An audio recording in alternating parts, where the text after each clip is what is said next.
На вечерието на големия християнски празник Димитров ден в Поповското село Маково камбанен звън извести миряните, че имат още един небесен покровител. Осветен беше нов православен храм Свети Димитрий. Старата църква в селото била разрушена през 1950 година.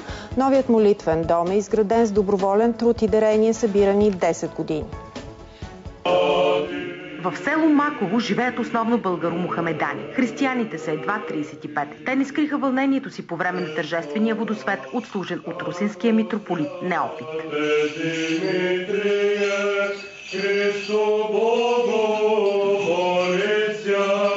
Да ни е честит този нов храм на нашата поповска духовна околия.